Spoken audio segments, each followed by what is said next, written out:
I came home to find my life's work locked away. My daughter-in-law stood there pregnant and smug, telling me my workshop was now her nursery. She thought because I was 70 years old that I was weak. She thought because I drove an old truck that I was poor. She was about to find out that you never ever lock a master carpenter out of his own building, especially when he owns the deed to the land you are standing on.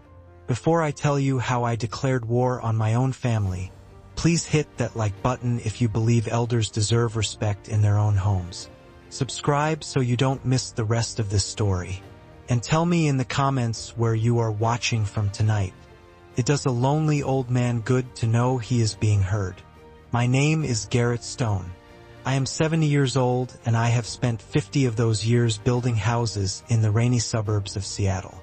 I know every neighborhood, every zoning law, and exactly how much weight a load-bearing wall can take before it snaps. But nothing prepared me for the snap I felt inside my chest last Tuesday. I had been gone for 2 weeks driving my beat-up RV down the coast to visit my wife Martha's grave in Oregon. It was a trip I took every year to clear my head and talk to her about the state of the world. Driving back into Seattle, the rain was coming down in sheets. That cold gray wash that soaks right into your bones. All I wanted was to park the rig, pour a black coffee, and head out to my workshop. That shop is my safe place. It is a separate garage I built with my own hands 40 years ago. It stands separate from the main house, solid and reliable. It smells of cedar and sawdust and peace. It is where I go when the world gets too loud. But when I pulled my truck into the driveway, my headlights caught something shiny on the workshop door. I blinked, wiping my tired eyes. It was a padlock. Not just any lock, but one of those high-tech digital ones with a glowing keypad.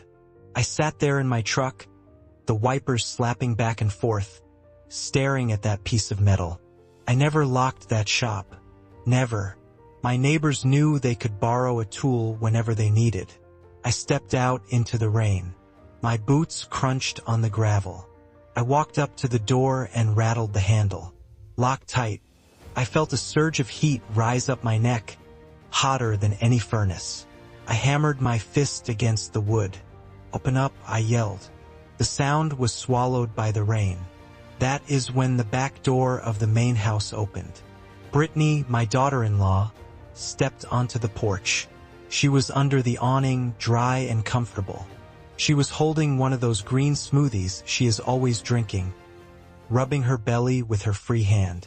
She is 5 months pregnant with my first grandchild, and she uses that baby like a shield and a weapon all at once. "Oh, you are back early," she said. Her voice was casual, like we were discussing the weather, not why she had blocked off my property. She took a sip of her drink. I pointed a shaking finger at the lock. "What is this, Brittany? Why is there a code on my door?" She shrugged, adjusting her expensive cardigan.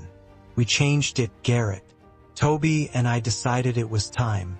That place is full of toxic dust and sharp blades. It is a death trap. We are turning it into the nursery." The nursery. My blood went cold. She was talking about my workshop. Inside those walls sat 80,000 worth of exact machinery. My Powermatic table saw that weighed 500 pounds. My Festal collection that I had spent decades getting. Hand planes that had belonged to my father. Those were not hobbies. They were my legacy. They were the tools that paid for the house she was standing in. And she was talking about them like they were garbage in a dumpster. "Open it," I growled. "Now." Brittany sighed, rolling her eyes like she was dealing with a toddler having a tantrum. "Dad, listen to me. We hired a cleaning crew. It is already done. We need the space for the baby. You don't need all that junk anymore. You are retired. Your hands shake. It is dangerous junk." She called 40 years of mastery junk. I started walking toward the porch, not caring about the rain soaking through my flannel shirt. That is when my son Toby came running out. He looked pale, thinner than the last time I saw him.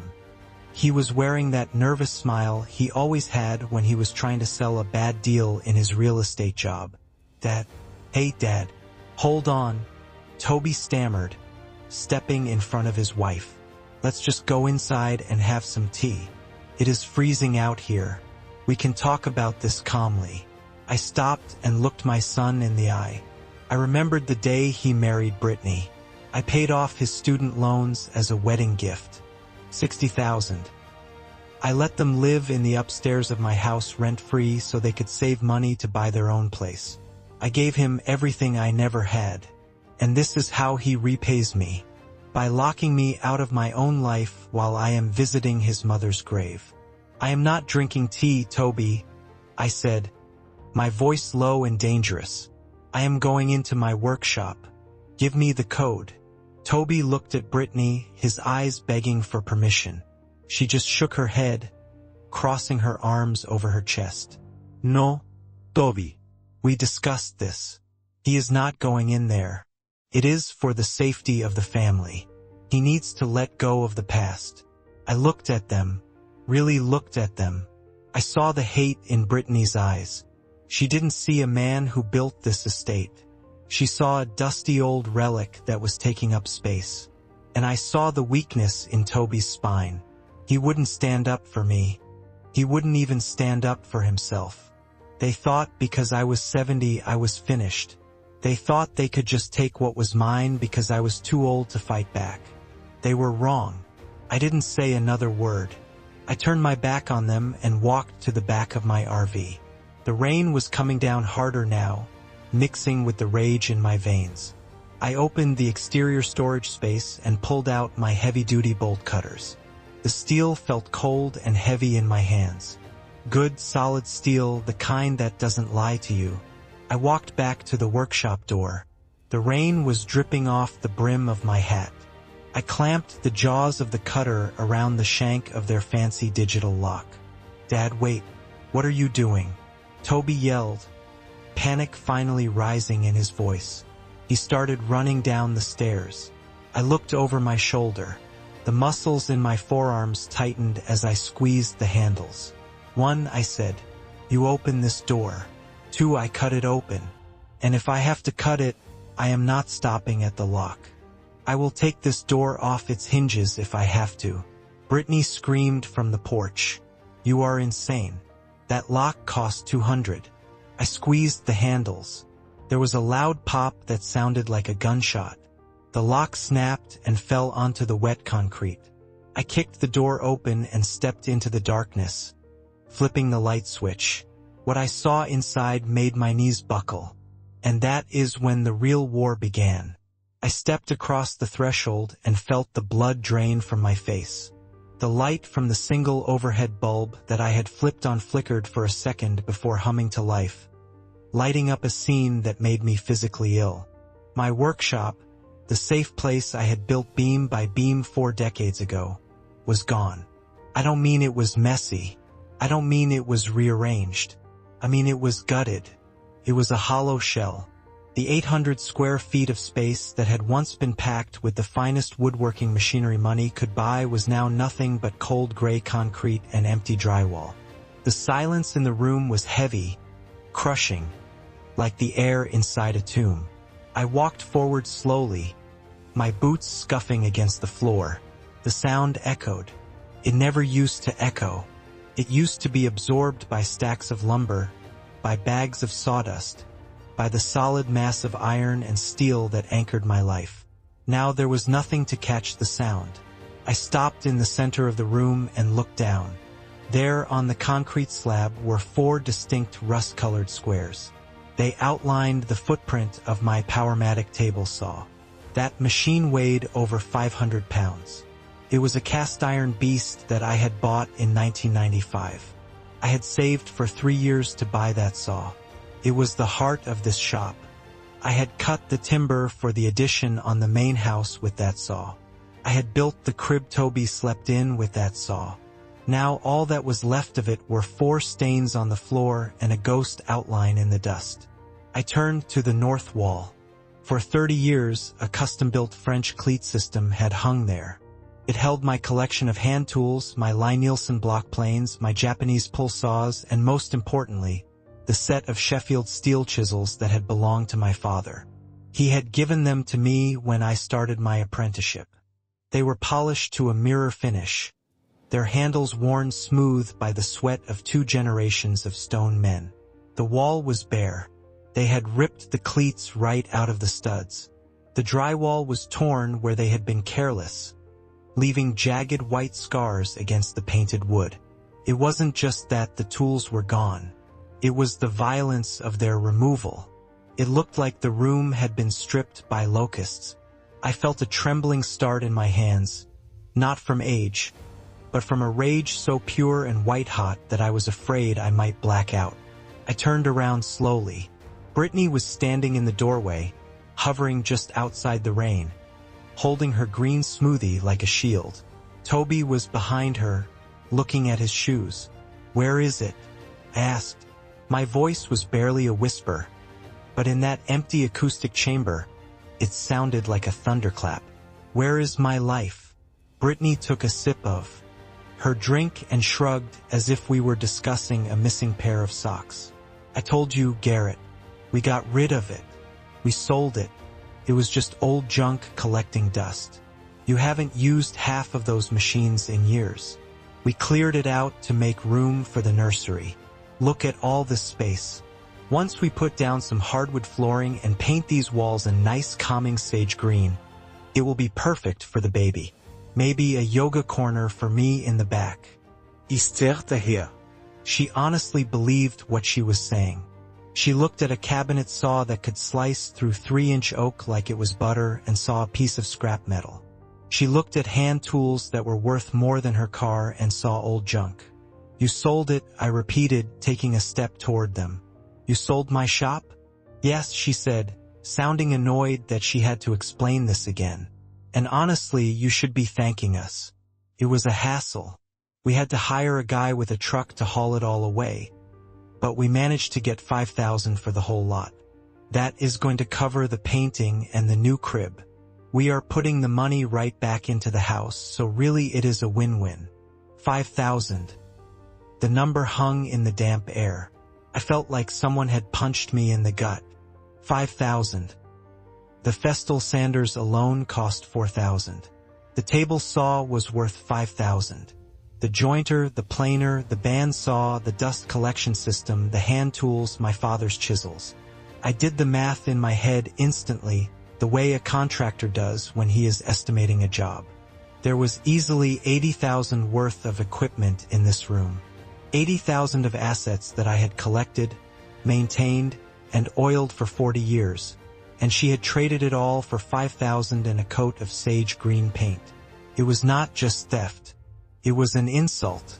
It was a declaration that my life, my work, my passion was worth pennies on the dollar to them. They had sold my legacy for the price of a used sedan. I looked at Toby, my son, the boy I had taught to hold a hammer before he could write his name. He knew. He had to know. He knew how much that equipment cost. He knew that you couldn't buy a vintage Stanley plane for $5 at a yard sale. "Toby," I said. I didn't yell. I spoke his name like a judge passing a sentence. "You let her sell my shop for 5,000. Toby finally looked up, but his eyes moved away from mine, fixing on a water stain on the ceiling. "Dad, look, it is done. Okay, we needed the cash. The baby is coming. Expenses are adding up. Brittany wanted the space. And we thought since you were gone, it was a good time to transition. You are 70, Dad. You should be relaxing, not breathing in sawdust. Relaxing. Transition. Corporate words. Salesman words. He was trying to sell me on my own uselessness. You are telling me," I said, my voice rising, "that you took 80,000 of industrial machinery and sold it for $5,000. You are telling me you are that stupid. Is that what you are telling me, son? That you are a fool?" Brittany got angry. "Hey, don't talk to him like that. We got a good deal. The guy said most of that stuff was outdated anyway. No safety stops, old motors. He did us a favor taking it off our hands. The guy. I looked back at the empty floor. I looked at the scratches near the door where they had dragged the heavy cast iron bases across the concrete. A professional rigger wouldn't have dragged them. A professional would have used a pallet jack. Whoever took my tools didn't care about them. They just wanted them gone fast. And then I looked at Toby again. He was sweating. It was 50 degrees and raining, and there was a line of sweat running down his temple. He was wringing his hands, a nervous habit he had had since he was a teenager, lying about his report card. 5,000 didn't make sense. Even a fence selling stolen goods would have given them 10,000 or 15,000. 5,000 was desperate. 5,000 was the kind of money you take when you need cash today, this hour, this minute. And Toby knew the value. He knew if he had actually sold them even on Craigslist, he could have gotten 50,000 in a week. Something was wrong. The air in the empty shop shifted.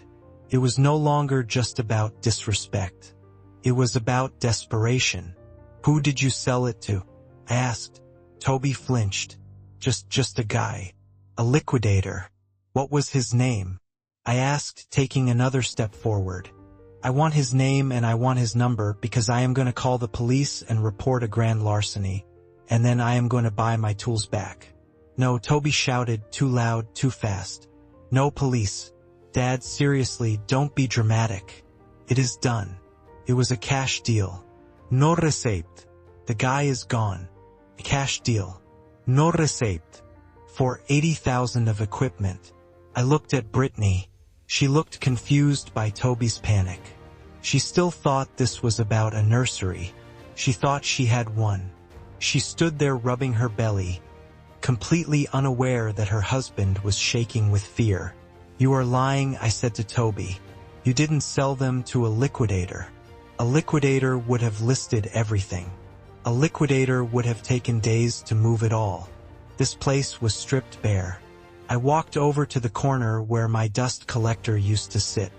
There was a small piece of paper on the floor, wet from the rain blowing in. I bent down and picked it up.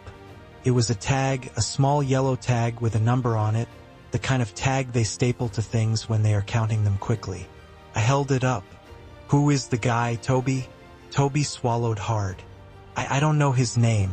Dad, please just let it go. We will buy you new tools. Better tools. Safer ones.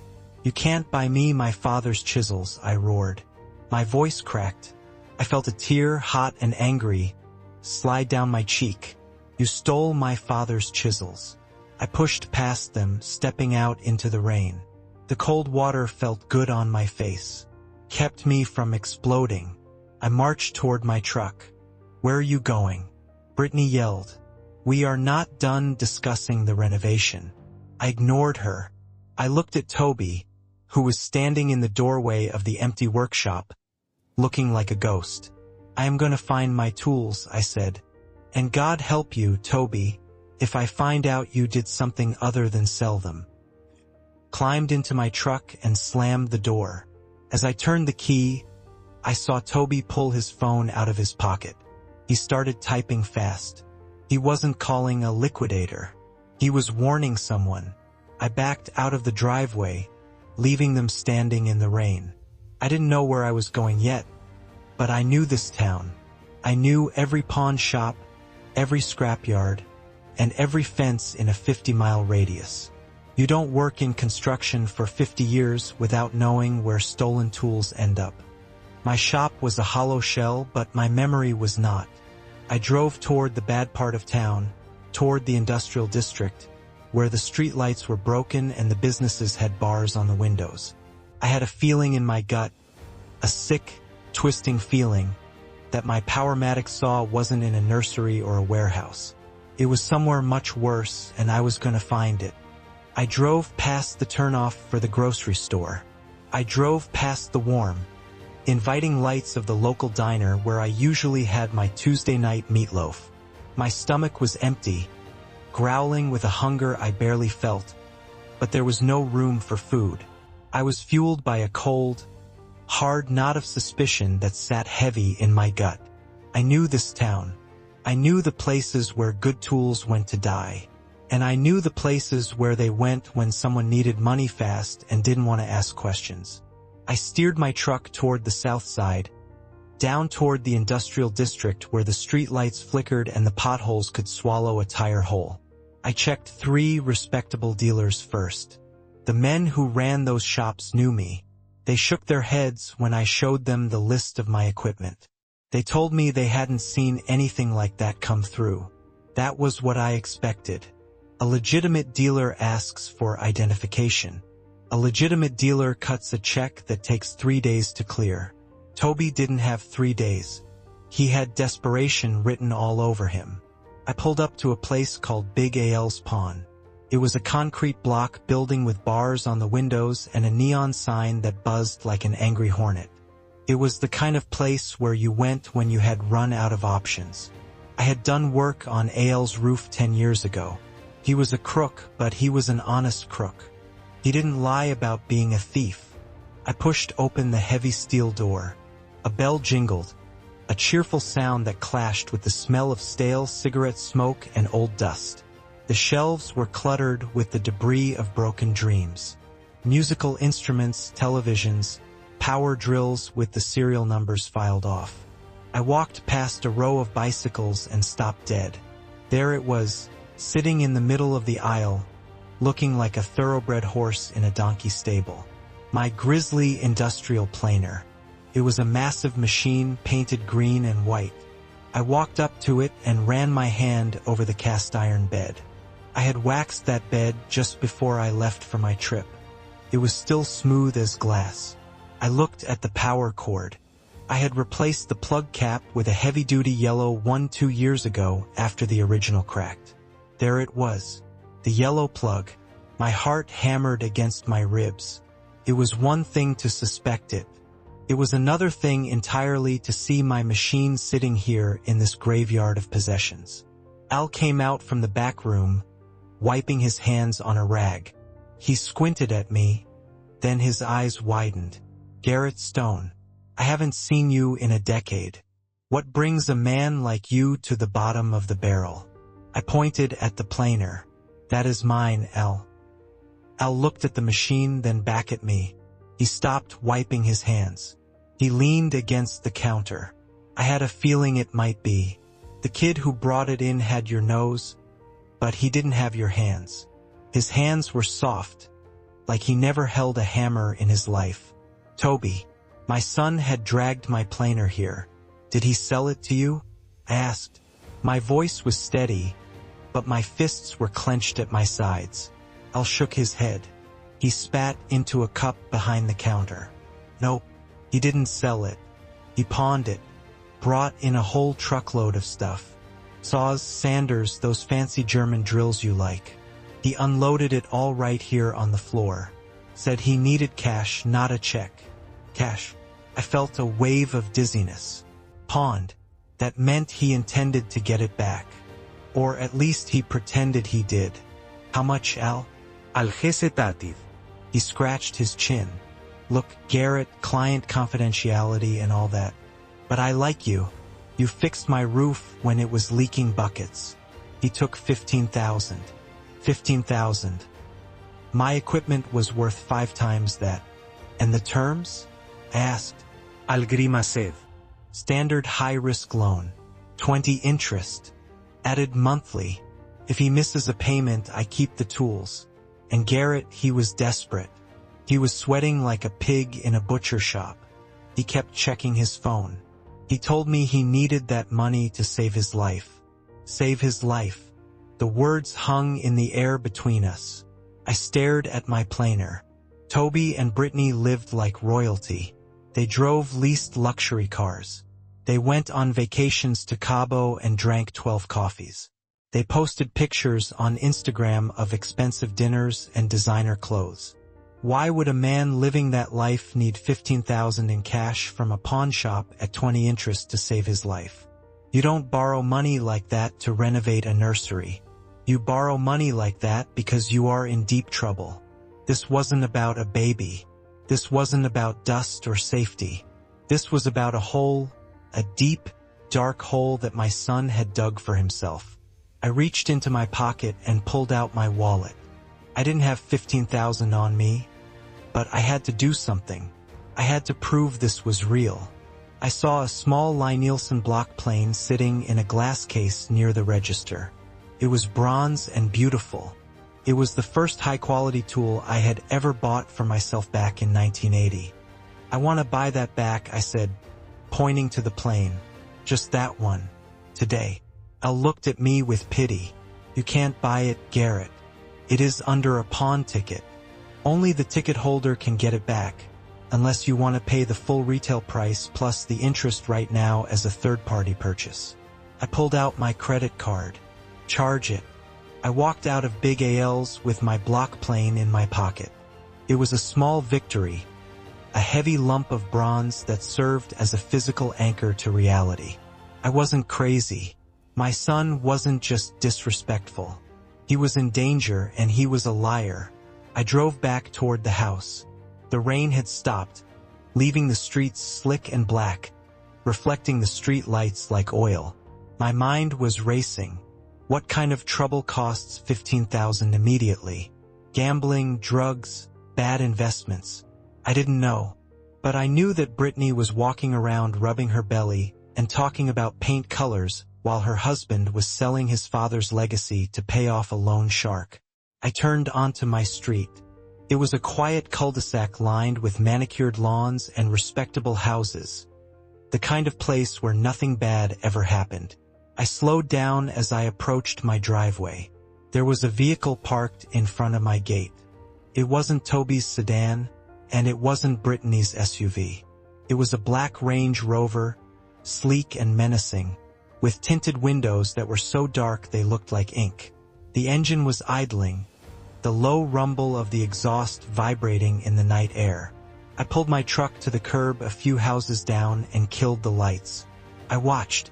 The front door of my house opened. Toby stepped out onto the porch. He wasn't wearing a jacket, even though the air was cold and damp. He looked small.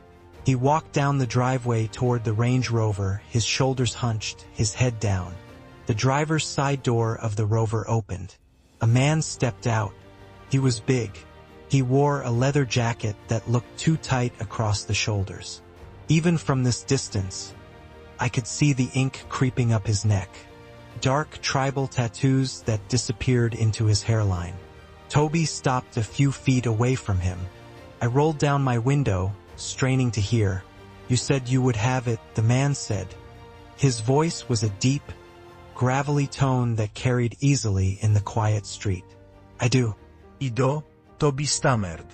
His voice was high, frantic. "I got the first installment. I just need a few more days for the rest. The bank needs to clear the check." The man stepped closer. He reached out and grabbed Toby by the front of his shirt, bunching the fabric in his fist. He pulled my son close, so close their noses were almost touching. Toby didn't fight back. He went limp like a rag doll. "We don't do checks, Toby," the man said. "We talked about this. Cash. You have until the end of the week, or we start taking things that you can't buy back." The man shoved Toby backward. My son stumbled and fell onto the wet asphalt of the driveway. He scrambled backward, looking up at the man with terrified eyes. The tattooed man looked up at the house. He looked at the windows where Brittany was probably sleeping, dreaming of her nursery. Then he looked directly at where my truck was parked in the shadows. For a second, I thought he saw me. Then he turned, got back into the Range Rover, and peeled away, the tires screeching on the pavement. I sat there in the darkness, gripping the steering wheel until my knuckles turned white. My son was on his knees in the driveway, weeping into his hands. He hadn't sold my tools for a nursery. He had sold them to pay a thug. And whatever hole he was in, 15,000 was just the down payment. I watched him pick himself up, wipe his face, and trudge back toward the house. He paused at the door, composing himself, putting on the mask of the successful husband before walking back inside to lie to his wife. I started my truck. I wasn't going in there tonight. Not yet. I had the block plane in my pocket. I had the truth from the pawn shop. And now I had a face to put to the threat. I drove away, heading toward the motel out by the highway. Needed to think. I needed a plan because if I went in there now, I would probably kill him myself. But as I drove, a colder realization settled over me. Toby was desperate, and desperate men do dangerous things. If he had already pawned my life's work, what was he going to sell next? I thought about the house I built, the house that sat on land I owned. Or did I? A sudden, terrifying thought struck me. I remembered a stack of papers Toby had asked me to sign a few months ago. Insurance forms, he had said. Just updating the policy since Mom passed. I had signed them without reading the fine print because I trusted him. Because he was my son. I pulled into the motel parking lot, my heart racing faster than it had at the pawn shop. Tomorrow, I wasn't going to look for tools. I was going to the county clerk's office. I had to know what else my son had stolen. I walked into the kitchen the next morning feeling like a ghost haunting his own house. The air smelled of burnt toast and tension. I had spent the night at the motel staring at the ceiling and thinking about the man with the tribal tattoos who had shoved my son onto the driveway. I had thought about the papers Toby made me sign months ago. I knew I had to be careful. If I exploded now, if I revealed what I knew about the loan shark, Toby might bolt or worse. I needed to keep him close. I needed to find out exactly how deep the rot went before I started cutting it out. Brittany was sitting at the island counter, scrolling through her phone. She didn't look up when I entered. She was wearing a silk robe that probably cost more than my first truck. Toby was standing by the coffee maker, his back to me. I could see the tension in his shoulders. He looked like a man waiting for the executioner. "Good morning," I said. My voice was gravel. Toby jumped. He turned around, forcing a smile that looked painful. "Morning, Dad. You were out late last night." "I was driving," I said simply, thinking. Brittany finally put her phone down. She spun her stool around to face me. Her face was set in that hard, determined look she gets when she wants something. There was no guilt in her eyes about the workshop. "Nos cham. Just calculation. We need to talk, Garrett," she said. I poured myself a cup of coffee. The pot was almost empty. "I am listening. The contractor is coming in an hour to start framing the nursery in the garage," she said. I flinched at the word garage. It was a workshop, but I let it slide. "And while he is here, Toby and I decided it would be efficient to make some other changes. We think it is time you move downstairs." I paused with the mug halfway to my mouth. "Downstairs?" "Yes," she continued, her voice brisk and businesslike. "To the basement." I looked at her. Then I looked at Toby. The basement was not a living space. It was a concrete box. I had poured the foundation myself 30 years ago. It was unfinished. There was no drywall, just exposed studs and pink fiberglass insulation that shed dust if you looked at it wrong. The floor was raw concrete. It was cold. It was damp. It was where I stored holiday decorations and old paint cans. It was not a room for a human being. "You want me to live in the basement?" I asked slowly. Brittany sighed. "Look, it makes the most sense. Your bedroom on the first floor is the biggest. It has that beautiful bay window that lets in all the natural light. It is perfect for the baby. We need that light for the nursery photos. Plus, it is right next to our room, so it is easier for feeding." I lowered my mug. My room. The room I had shared with Martha for 40 years. The room where I had held her hand while she took her last breath. Brittany wanted it for photos. "That is my room, Brittany," I said. "It has been my room since 1980. "Well, things change," she snapped. "And honestly, Garrett, there is another issue. You are noisy." "Noisy," I repeated. "Yes. You cough at night. You get up to use the bathroom. The floorboards creak. When the baby comes, We cannot have you waking him up every 2 hours because you have an old man's bladder. The basement is quiet. It is secluded. You will have your privacy and we will have ours. It is better for everyone. I looked at Toby. He was studying the floor tiles intently. Toby, I said, you cannot be serious. You want your father to sleep on concrete next to the furnace. Toby finally looked up. He looked miserable. He looked terrified. Just for a while, Dad. Just until we get settled. Look, I will buy some rugs. And I was thinking, if you move down there, I will buy you a brand new television. A big one, 50 inches. You can watch your westerns and your sports as loud as you want without Brittany complaining. It will be like a man cave. A man cave. He was trying to sell me a dungeon by promising me a toy. He was bribing me with a television to give up my dignity. He was treating me like a child who needed to be distracted with a shiny object while the adults talked. I looked around the kitchen I had built. I looked at the crown molding I had installed. I looked at the cabinets I had hung. Every inch of this house had my sweat in it. And now they were banishing me to the dark underside of it. They were treating me like a piece of broken furniture that was too embarrassing to keep in the living room but too heavy to throw out. My first instinct was to fight, to tell them that my name was on the deed and I could throw them out into the street. But then I remembered the black Range Rover. I remembered the thug grabbing Toby's shirt. I remembered the papers I had signed without reading. If I fought them now, if I kicked them out, I would never find those papers. I would never know what Toby had done with the title to my house. I needed access. I needed to be inside the perimeter. If I left or if I forced them out, Toby might panic and disappear, leaving me with a mess I couldn't fix.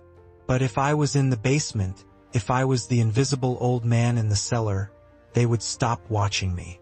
They would get careless. I looked at Brittany.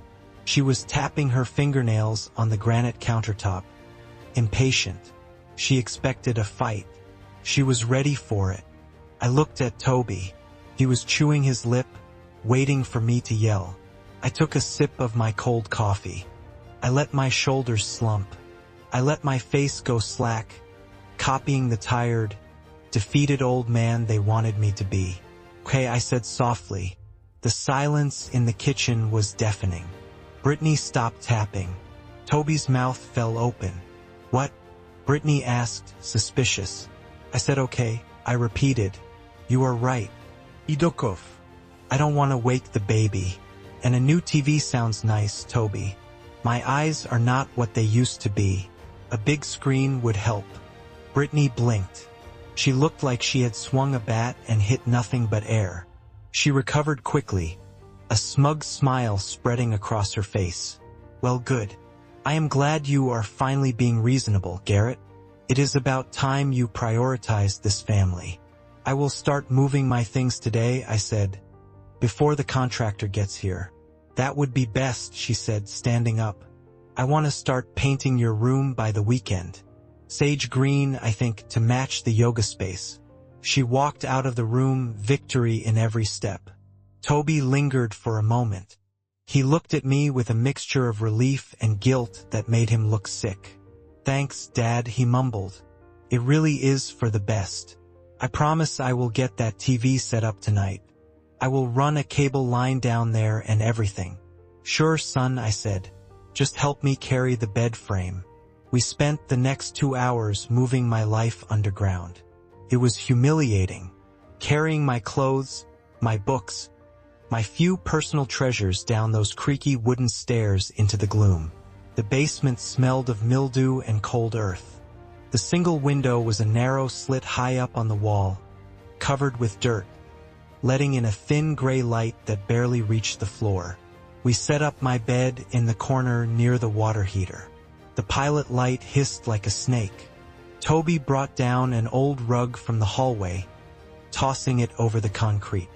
It did nothing to stop the chill radiating up through the soles of my shoes. There, Toby said, dusting his hands off. Cozy.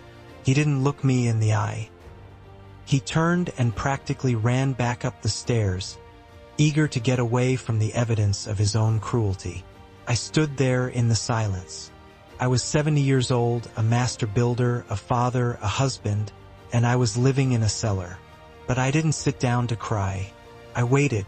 I waited until I heard Brittany's car leave the driveway. I waited until I heard Toby go into the living room to watch football.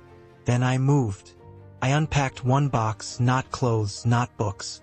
It was a box of tools I had kept in my bedroom closet, the ones I kept close for household repairs. Screwdrivers, pliers, a small pry bar. I walked softly up the basement stairs. I listened at the door. Silence in the hallway. I crept out. I went straight to Toby's home office.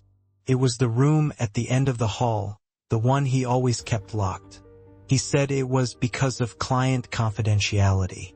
I knew now it was because he was hiding his disaster of a life. I tried the handle. Locked, of course. I knelt down.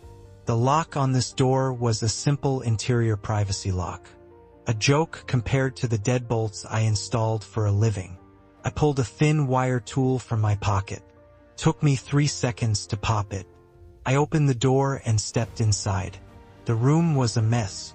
Papers everywhere, takeout containers. It smelled of stale fear. I went to the desk. I wasn't interested in the mess. I was interested in the file cabinet. I needed to find the deed. I needed to see exactly what I had signed. I left the door slightly open, just a hair. I unlocked the mechanism from the inside so it would look like it was latched but wouldn't actually catch. Tonight, when they were sleeping, I would come back. They thought they had put me in a hole to rot. They didn't realize they had just given me a base of operations. I wasn't the prisoner in the basement. I was the wolf waiting under the floorboards. I went back downstairs and sat on my bed. The cold from the concrete seeped into my bones, but the fire in my chest kept me warm. I looked at the water heater. I looked at the exposed pipes. Let them have their nursery. Let them have their sage green paint. I was going to find the truth. And when I did, no one in this house would be sleeping soundly ever again. I sat in the darkness of the basement, listening to the furnace tick as it cooled down. The glow of the pilot light was the only company I had. My hand was still clenched around the small USB drive in my pocket, the plastic warm from my body heat. It contained the proof of my son's betrayal, a digital record of how he planned to sell the roof over my head to cover his gambling losses. 300,000 gone, 50,000 owed to violent men, and now an application to drain 800,000 of equity from my home using a forged signature. I felt a cold fury settle in my gut, replacing the shock. He wasn't just a failure. He was a predator and he was hunting me. I didn't sleep that night. I lay on the lumpy mattress, forming a plan. I couldn't just confront him. Not yet. If I walked upstairs and waved that USB drive in his face, he would panic. He might do something desperate or worse. Brittany might find out too soon and spin a web of lies to protect herself. I needed to let him hang himself. I needed him to commit the act so I could catch him with his hand in the jar. Morning came with the sound of heavy footsteps overhead. The contractor. I heard the muffled sounds of hammers and saws coming from the workshop. My workshop. They were tearing out the shelves I had built. They were erasing 40 years of my history to make room for a yoga mat. I put on my work boots and trudged up the stairs. I needed to play my part. I needed to be the confused, defeated old man they wanted to see. When I entered the kitchen, the scene was almost domestic. Brittany was flipping through a catalog of baby furniture, circling items with a gold pen. Toby was pacing by the window, his phone pressed to his ear. "Yeah, I understand the timeline," he was saying, his voice tight. "The appraisal is today." "Okay. Yes, the owner will be available."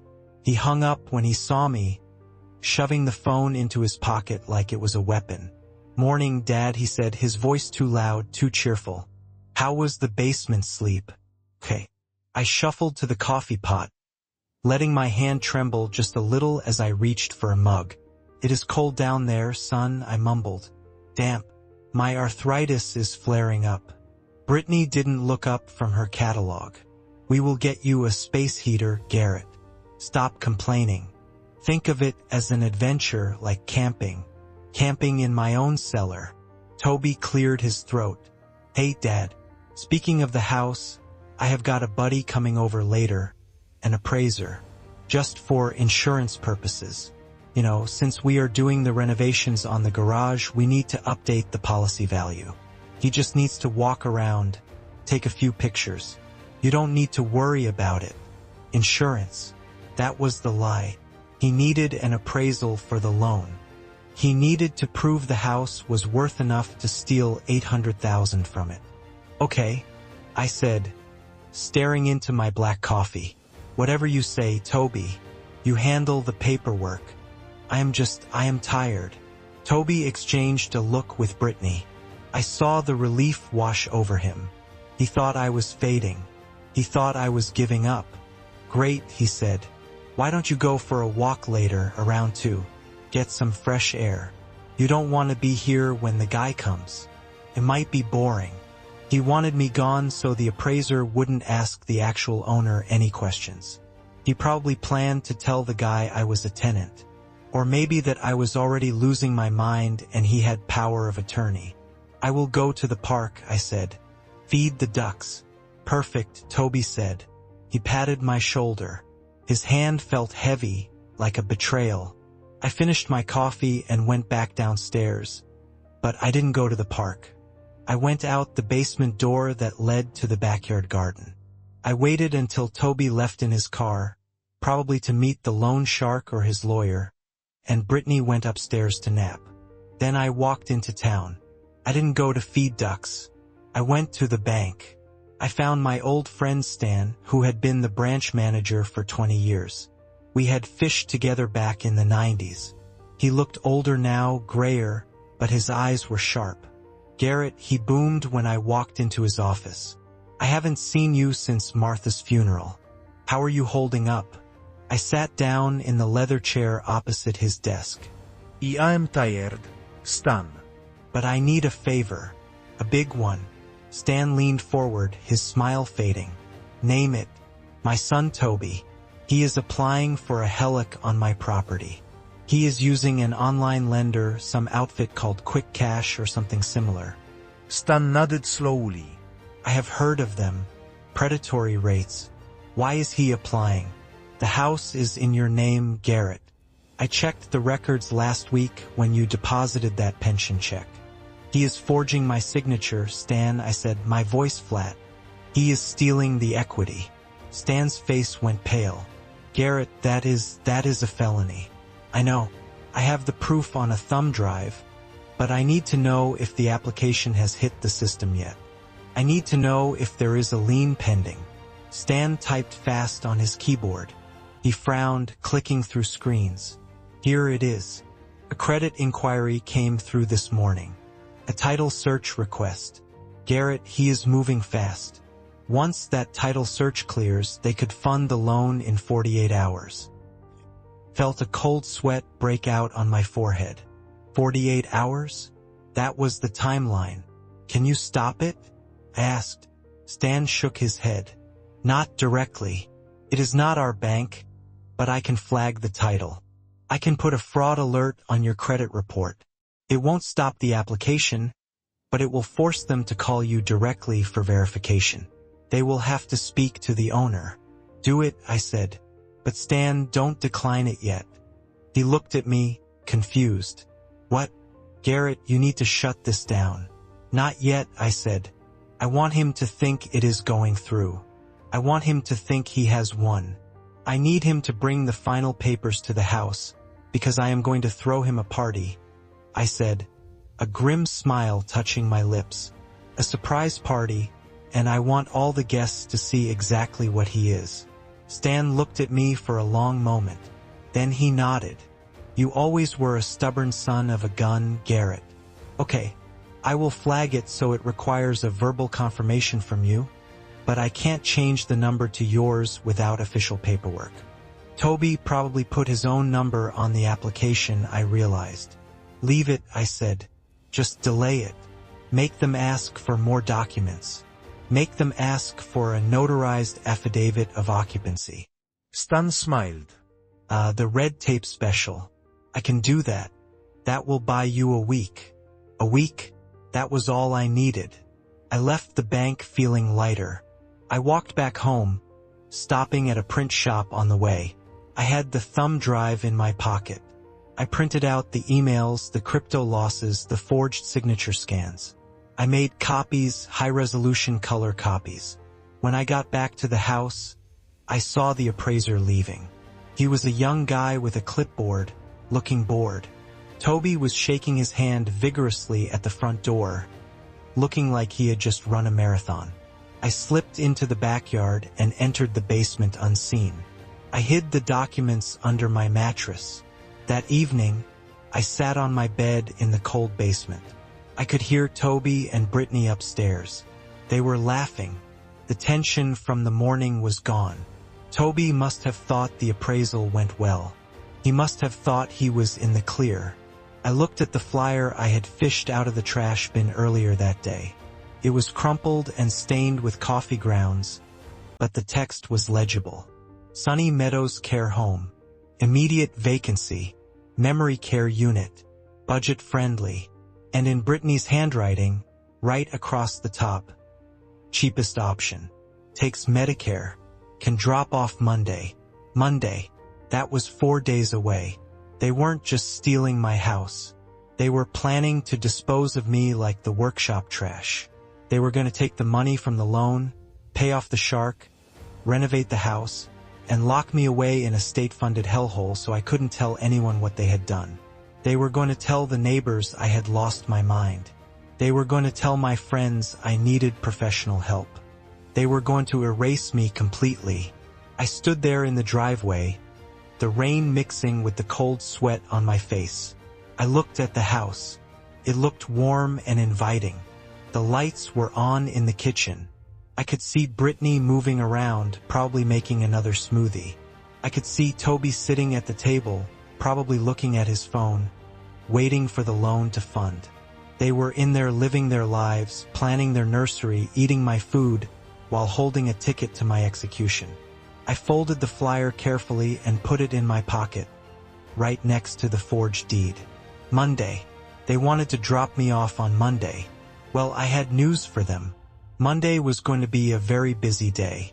I dragged the bins back to the garage. I walked up the steps to the back porch. I wiped my boots on the mat. I took a deep breath, filling my lungs with the damp air. I opened the door and stepped into the kitchen. "Hey, Dad," Toby said, looking up from his phone. He smiled. It was a weak, watery smile. "Did you get your hinge?" I smiled back.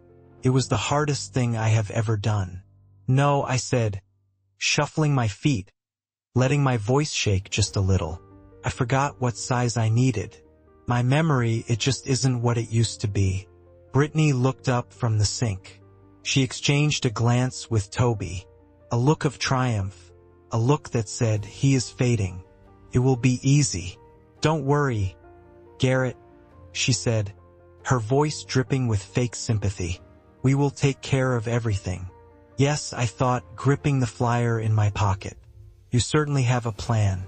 I walked past them, heading for the basement door. "I am going to take a nap," I said. The walk tired me out. I went down the stairs into the dark. I sat on my bed. I pulled out the flyer and smoothed it out on the mattress. I pulled out the deed and laid it next to it. The evidence was complete. The motive was clear.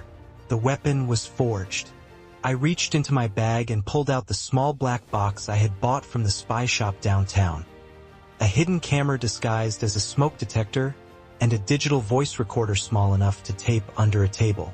If they thought I was losing my mind, I was going to give them a show. I was going to give them the best performance of my life. And while they were busy applauding their own cleverness, I was going to bury them. Monday was coming and I was going to be ready. I spent the next hour in front of the cracked mirror in the basement bathroom practicing my performance. It is a strange thing for a man to practice his own decline. I let my jaw go slack. I stared at a point just past my own reflection, letting my eyes glaze over until they looked watery and vacant. I unbuttoned my flannel shirt and toned it wrong, missing a loop so the hem hung unevenly. I messed up my hair, pulling a few tufts up so I looked like I had just rolled out of bed and forgotten where I was. It was humiliating. It felt like I was mocking every old friend I had ever visited in a nursing home, every man I had seen lose his battle with time. But I had to do it. If I wanted to catch a pair of wolves, I had to look like a wounded sheep. I had to make them believe the lie so completely that they would stop whispering and start shouting their plans.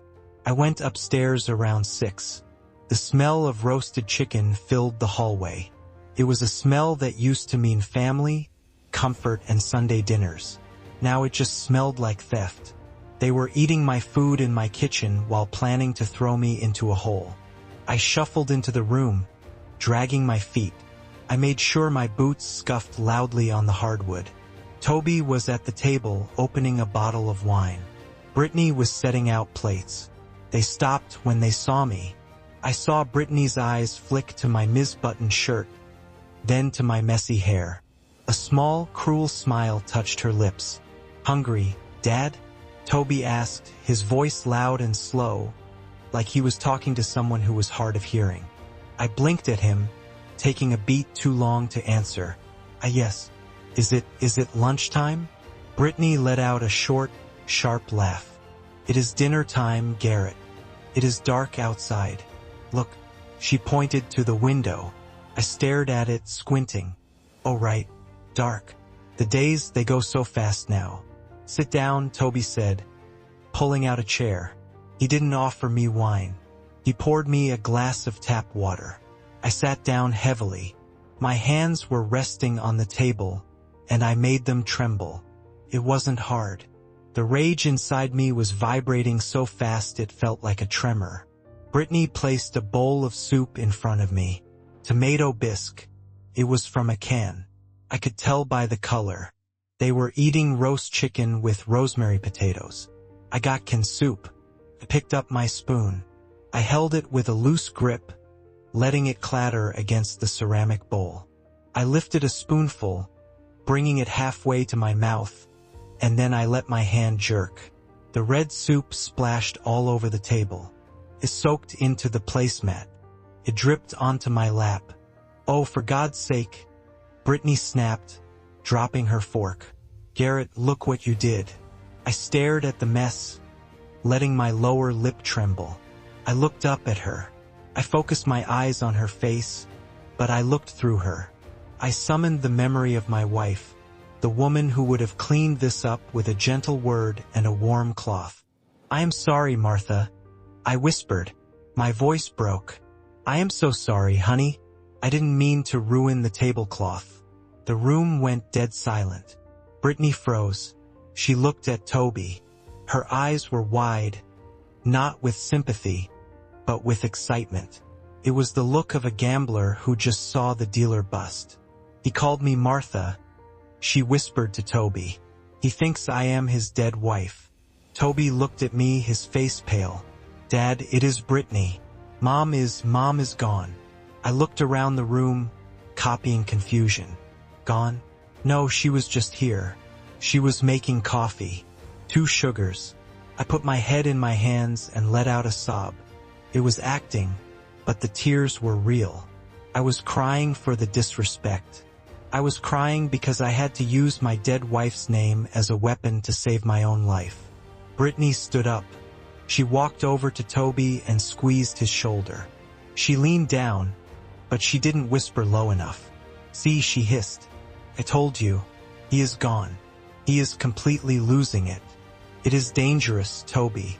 What if he leaves the stove on? What if he thinks the baby is, I don't know, a cat? We can't have this." Toby looked at me, then at the soup on the table. Yeah, you are right. He is getting worse fast. We need to speed up the timeline," Brittany said. Sunny Meadows said they have a bed now. If we wait, we might lose it. Let's just get through the weekend, Toby said. The loan funds on Tuesday. We need him here to sign the final notary book if the bank sends someone out. He is not going to be able to sign anything if he thinks I am Martha, Brittany argued. But she sat back down. Fine, but he goes downstairs now. I can't eat with him staring at me like that. Creeps me out. Toby stood up. Come on, Dad. Let's get you cleaned up. Let's go. Back to your room. He led me downstairs like a toddler. He didn't even help me change my soup-stained pants. He just sat me on the bed and turned on the small TV he had brought down. It was an old monitor from his office, not the 50-inch screen he had promised. You stay here, Dad, he said. Watch some shows. He went upstairs and locked the door. I heard the deadbolt click. They had locked me in my own basement. I waited. I sat on the bed and counted to 1,000. I listened to the sounds of the house. I heard the clink of silverware. I heard the TV in the living room. Then I heard the back door open. I heard them go out onto the deck. The smell of marijuana smoke drifted down through the vents. They were celebrating. They were getting high on their victory. Now I moved. I didn't shuffle. I moved with the precision of a man who had walked scaffolding at 20 stories. I used my wire tool to pop the lock on the basement door again. It was getting easier every time. I slipped into the hallway. I had the bag from the spy shop in my pocket. I had 3 devices, small black squares, no bigger than a matchbook. They were motion-activated cameras with microphones, battery-operated, transmitting directly to the cloud. I went to the living room first. I slid one camera behind the books on the built-in shelves, angling it toward the sofa where they sat every night. It blended perfectly with the shadows. Then I went to the kitchen. I placed the second one on top of the refrigerator, pushed back against the wall. It had a perfect view of the table and the back door. The third one was for the workshop. I slipped out the side door, moving through the shadows of the yard. The rain had started again, a light drizzle that covered my footsteps. The workshop door, my old shop, now their project, was unlocked. They were so arrogant they didn't even secure it anymore. I stepped inside. It smelled of fresh paint and stupidity. The walls were already half painted, a nauseating shade of green. My workbench was gone, replaced by stacks of laminate flooring. I climbed up the ladder to the small loft storage area I had built years ago. It looked down over the whole floor. I nestled the third camera into a pile of old insulation I had left up there. It had a bird's-eye view of the entire space. I was back in the basement in 10 minutes. I locked the door from the inside to make it look like it had never been opened. I changed my shirt. I lay down on the bed and pulled out my phone. I opened the app linked to the cameras. The feeds popped up, grainy but clear. I saw the living room empty. I saw the kitchen empty. I saw the workshop dark. Then the kitchen feed flickered. Brittany and Toby walked in. They were laughing. Toby was holding a bottle of champagne. To the future, Toby said, popping the cork. To the Stone estate. They clinked glasses. Brittany hopped up onto the counter. She looked at Toby, her eyes gleaming with malice. So here is the plan, she said. The camera picked up her voice perfectly. Every syllable was crisp. Tell me, Toby said, taking a long drink. Monday is the baby shower, she said. We have all the influencers coming. We have the caterer. It has to be perfect. We keep him in the basement all day. Tell the guests he is away on a cruise or that he is sick and contagious. Whatever. Just keep him hidden. And then? Toby asked. Then when the last guest leaves around 6 p.m., she said, we call 911. 911? Toby asked, pausing with the glass at his lips. Yes, Brittany said. We tell them he became violent. We tell them he started smashing things. We tell them he threatened the baby. We say he is having a psychotic break. The ambulance comes. They sedate him, They take him to the ER for a psychiatric hold. From there, the social worker transfers him directly to the secure ward at Sunny Meadows. Toby hesitated. That is intense, Britt. A psychotic break? It is the only way to bypass the waiting list, she said coolly. If he is a danger to himself or others, they have to take him immediately. And once he is in the system with a dementia diagnosis, nobody is going to listen to a word he says about forged deeds or stolen tools. He will just be another crazy old man rambling about conspiracies. Toby looked at his champagne. He swirled it around. Then he shrugged. Okay, he said. Monday night. Goodbye, Dad. I watched on the small screen of my phone as my son toasted to my destruction. My hand tightened around the device until the plastic creaked. Monday night. They were going to frame me. They were going to paint me as a monster to justify locking me in a cage. I turned off the phone. I lay back in the dark. Monday night was the deadline, but the baby shower started at noon. That gave me a window, a public window, a window with an audience. If they wanted a show, I thought, closing my eyes, I was going to give them the performance of a lifetime. And I wasn't going to be the only one on stage. I slipped out of the house the next morning while Brittany was busy yelling at a delivery driver over the shade of napkins he had brought for the party. I told Toby I was going to the pharmacy to pick up ointment for a rash. It was humiliating to invent these ailments, but it kept them from asking questions. I drove my truck 3 towns over to a place called the Rusty Spoon. It was an old diner, the kind with vinyl booths that had been patched with duct tape and a waitress who had been working the counter since the Nixon administration. It was the last place on earth my daughter-in-law would ever set foot. I walked to the back booth.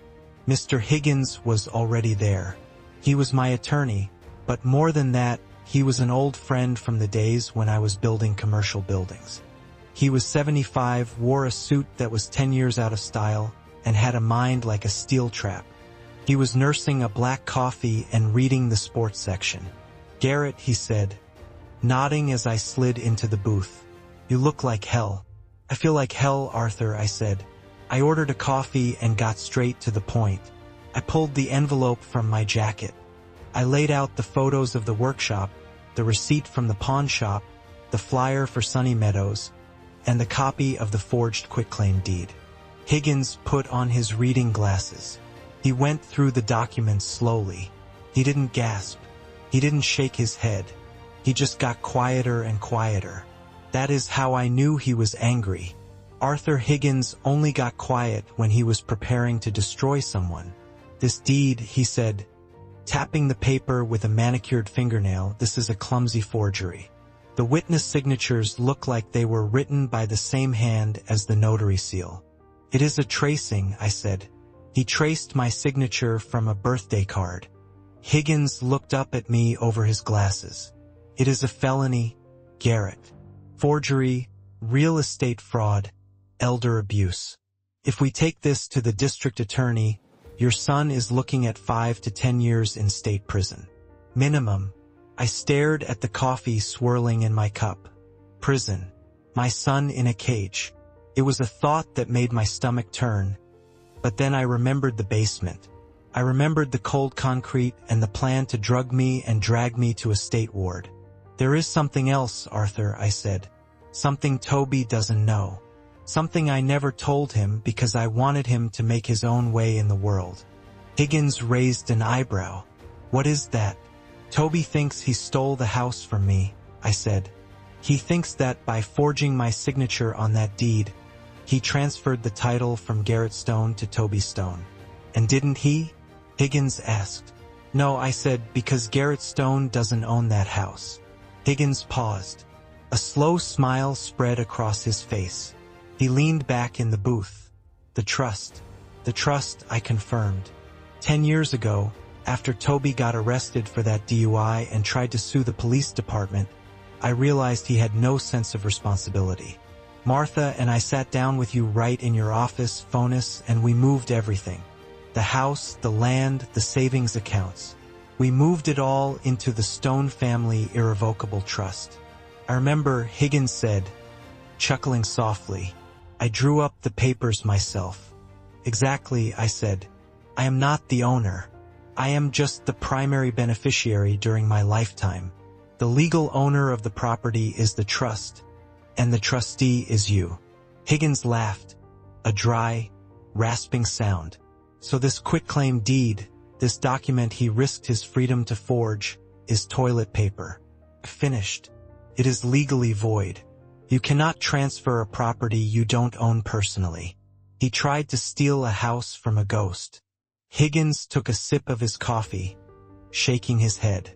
So the bank loan he is applying for, the one secured by the property, it will never fund. I said, the moment the title company does a deep dive, they will see the trust holds the deed. But Stan at the bank is stalling them. He is making Toby think it is just a paperwork delay. He thinks the money is coming next week. This is beautiful, Higgins said in a tragic Shakespearean sort of way. So what is the play, Garrett? We can file an injunction today. We can have the police at your door in an hour. We can stop this right now. I shook my head. No, not today. Why? Higgins asked. You are sleeping in a basement, Garrett. Every day you stay there is a risk. Because if we stop it now, they will spin it, I said. Brittany is an influencer. She lives her life online. If I call the cops now, she will post a video crying about her senile father-in-law who is confused and aggressive. She will twist the narrative. She will say I signed it and forgot. She will say I am the villain. I leaned forward. I need witnesses, Arthur. I need an audience. I need to strip them bare in front of the very people they are trying to impress. Monday, I said. Monday at noon. The baby shower. Higgins whistled low. That is cold, Garrett. They are planning to commit me to an asylum on Monday night, I said. My voice was hard as iron. They have the ambulance scheduled, so I am going to throw the first punch. I want you to draw up the eviction papers, not just for Toby, for both of them. Immediate removal from the premises for violation of the trust bylaws regarding abuse of the beneficiary. I can do that, Higgins said, pulling a notepad from his pocket. I will have the papers ready. I will bring the sheriff to serve them. No sheriff yet, I said. Just you. Bring the papers. Bring the original trust documents. Come to the party at 1. Pretend you are a guest. I want to see their faces, Arthur. I want to look my son in the eye when he realizes he didn't just lose a house. He lost his father, and he did it for nothing. Higgins nodded. He wrote down the date and time. I will be there, Garrett. With bells on. I drove back to the house feeling a strange sense of calm. The chess pieces were moving. The trap was set. All I had to do was wait. I parked my truck on the street so I wouldn't block the driveway for the contractor's vans. I walked up the path, hunching my shoulders, putting the mask back on. When I opened the front door, Toby was waiting for me in the hallway. He was practically vibrating with energy. His face was flushed. He looked like a man who had just won the lottery. Dad, he shouted. He grabbed my hand and shook it. Dad, you are back. Great. Listen, I have amazing news. I blinked at him, playing the confused old man. News? Is the baby here? Toby laughed. No, not yet. Better. The bank. My guy at the bank just called. The loan is approved. Preliminarily approved. He was lying, or rather he was repeating the lie Stan had fed him. Stan had told him it was approved pending final review, just to keep him on the hook. That is nice, Toby, I mumbled. Does that mean I can get a heater for the basement? Toby waved his hand dismissively. Dad, you can have 10 heaters.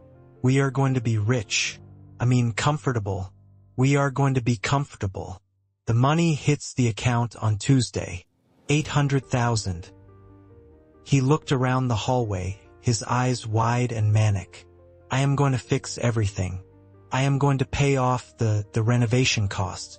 I am going to buy Brittany that new car she wants. We are going to be set. He was spending money he didn't have based on a crime he had already committed, secured by a house he didn't own. It was pathetic. "I am happy for you, son," I said. "I truly am." I walked past him toward the basement door. "Where are you going?" he asked. "Nap time," I said. "I am tired, Toby. So very tired." "Sleep well, Dad," he called after me. "Dream big." I closed the basement door and locked it from the inside. I sat on my bed and looked at the camera feed on my phone. Brittany was in the kitchen, holding up a sample of sage green paint against the wall. Toby walked in and hugged her from behind, burying his face in her neck. "We did it, babe," I heard him say through the tiny speaker. "We actually pulled it off. The old man doesn't have a clue." Brittany laughed. "I told you. He is a vegetable. By Tuesday, we will have the money. By Monday night, he will be in Sunny Meadows, and this house will finally be ours." I watched them celebrate. I watched them dance in my kitchen. "Enjoy the music," I whispered to the screen, because the band stops playing on Monday. Monday morning arrived with the sky so aggressively blue it felt like a mockery of the storm brewing inside my house. I woke up to the sound of trucks beeping in the driveway. Not construction trucks. Catering trucks, a florist van, a rental company delivering white Chiavari chairs that probably cost more to rent for an afternoon than I spent on groceries in a month. It was the day of the baby shower, or as I like to call it, the day of reckoning. I sat on the edge of my basement bed, listening to the thumping of footsteps overhead. It sounded like an army was mobilizing. Brittany was barking orders. "Move that arch to the left. No, the hydrangeas need to face the sun. Be careful with that champagne tower." I checked my equipment. The camera hidden in the smoke detector in the living room was online. The one in the workshop loft was recording. My phone battery was at 100. I had the Bluetooth earbud in my pocket, ready to tune into the conversations they thought were private. I heard the lock on the basement door click open. I quickly shoved the phone under my pillow and hunched my shoulders, putting on my mask. The confused old man. The burden. Brittany stood at the top of the stairs. She looked like a pageant queen. Her hair was done up in elaborate curls, and she was wearing a long, flowy dress in a shade of pale pink that probably had a name like Blush or Petal. She held a plastic bag in her hand. "Garrett," she called down. Her voice was tight. She was stressed. "Perfection takes a toll. Come up here." I trudged up the stairs, blinking in the bright light of the kitchen. The room was unrecognizable. There were towers of macarons on the counter. There were crystal flutes lined up like soldiers. A banner hung across the window that said Baby Stone in gold glitter letters. "Here," she said, thrusting the plastic bag at my chest. "Put these on." I looked inside. It was a pair of old, stained coveralls I used for painting the exterior of the house 10 years ago, and a straw hat that had been crushed in the bottom of a closet. "Why?" I asked, letting my voice shake. I have my church suit. I can wear that." Brittany's face twisted in horror. "No, absolutely not. You are not wearing that moth-eaten suit. Listen to me, Garrett. We have very important people coming today. Influencers, investors, people who matter." She stepped closer, lowering her voice, though there was no one to hear but the caterers who were ignoring us anyway. "I told everyone that Toby's father is a retired architectural tycoon who is currently vacationing in the south of France. They think you are in Europe sipping wine on a yacht." Isterte her. Tycoon in France. "So, I asked slowly, if I am in France, who am I supposed to be?" She pointed a manicured finger at the bag. "You are the gardener, the help. We need someone to stand by the front gate and make sure nobody parks on the grass. And the hedges look a little messy. You can trim them while you stand there. It adds to the ambience. A rustic touch." I looked at the bag. Then I looked at her. She was asking the man who built this house, the man who paid for the roof over her head, to dress up like a servant and trim bushes at his own grandson's party because she was ashamed of him. She wanted me to be a prop, a lawn ornament. It was so cruel, so perfectly shallow that I almost laughed. But I didn't, because this was perfect. This was exactly what I needed. If I was the gardener, I was invisible. If I was the help, no one would look twice at me until it was too late. Okay, Brittany, I mumbled, clutching the bag. I used to like gardening. Martha liked the roses. She rolled her eyes. Great, just go change in the garage. The nursery. And stay outside. Do not come in for food. Do not talk to the guests. If anyone asks you, just smile and nod. Understand? I understand, I said. I went out to the workshop. The contractors had left for the weekend, leaving it half-finished. I put on the stained coveralls. They smelled of old turpentine. I put on the crushed straw hat. I looked in the reflection of the glass door. I looked like a scarecrow. I looked like a man who had lost everything. Good, I whispered to myself. Let them see this. I grabbed a pair of shears from the pile of tools Toby hadn't pawned yet because they weren't worth anything. I walked to the front gate and took my post. Around noon, the cars started arriving. And Lord, what a parade it was. Range Rovers, Teslas, BMWs. They lined up along the curb, shining in the sun. The guests stepped out looking like they had stepped out of a magazine. The women wore high heels that clicked on my driveway. The men wore loafers with no socks and sunglasses that cost more than my first car. They walked past me without seeing me. I was just part of the scenery, like the mailbox or the fire hydrant. A few of them glanced at my coveralls with mild distaste, stepping wide to avoid brushing against the grease stains. Nice touch with the authentic gardener, one man said to his wife as they passed. Very Downton Abbey. I snipped at a branch of boxwood, keeping my head down. My earbud was in my left ear, hidden by the brim of the straw hat. I tapped the screen on my phone, which was deep in the pocket of the coveralls. I switched the audio feed to the living room microphone. The sound of clinking glass and high-pitched laughter filled my ear. I could hear Brittany holding court. Oh, thank you, she was saying. Yes, we did the renovations ourselves. Toby has such an eye for design. We wanted to open up the space. Toby's voice joined in. It is all about flow. You know how it is. We wanted a modern aesthetic but with respect for the traditional bones of the house. Respect. He had forged a deed and sold my tools. He didn't know the meaning of the word. I stood there for an hour, snipping at the same bush, listening to the party swell. They were drinking my wine. They were walking on my floors. They were celebrating a future built on a crime. Around one, a group of men drifted out onto the front porch to smoke cigars. I recognized one of them.